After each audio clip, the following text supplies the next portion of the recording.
Assalamualaikum warahmatullahi wabarakatuh. Pelajaran kita pada hari ini iaitu pelajaran Sejarah Islam Darjah 6, tajuk pelajaran Membina Masjid. Objektif pelajaran kita pada hari ini ialah murid-murid boleh menyimpulkan pelajaran tajuk Membina Masjid dengan betul.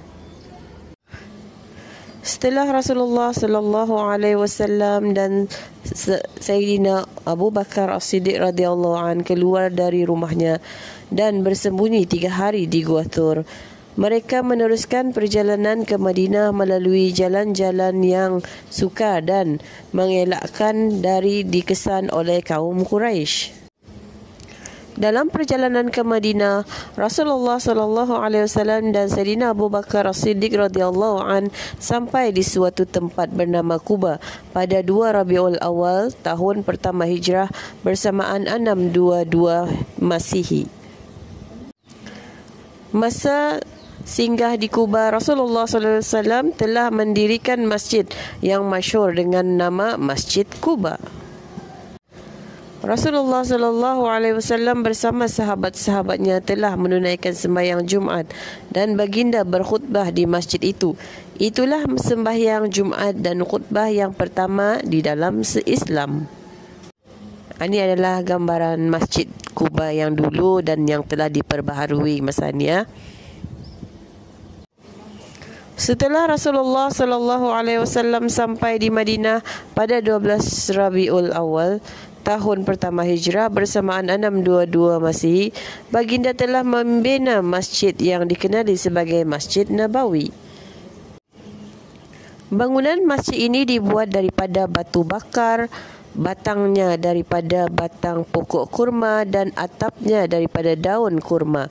Sebahagian ruang masjid dijadikan tempat tinggal sementara bagi orang muhajirin yang belum mempunyai rumah. Sebahagian lagi digunakan oleh Rasulullah sallallahu alaihi wasallam sebagai tempat baginda tinggal.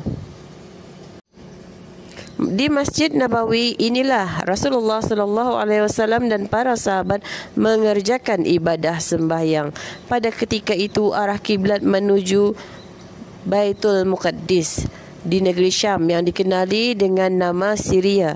Kemudian setelah 16 bulan arah kiblat ditukar dengan menghadap arah Kaabah, yakni di Baitullah. Selain itu, Masjid Nabawi sebagai pejabat baginda dalam menjalankan urusan-urusan masyarakat dan juga sebagai tempat merapatkan hubungan dan mengeratkan persaudaraan antara orang-orang muhajirin dan kaum Ansar. Ansar ialah orang Arab Madinah yang memeluk agama Islam, terdiri dari kaum Aus dan Khazraj. Sementara muhajirin ialah orang Arab Quraisy Mekah yang memeluk agama Islam yang ikut berhijrah ke Madinah bersama Rasulullah sallallahu alaihi wasallam. Ini adalah Masjid Nabawi, gambar Masjid Nabawi yang sekarang. Terima kasih kerana melayari channel Cikgu Sinah. Assalamualaikum warahmatullahi wabarakatuh.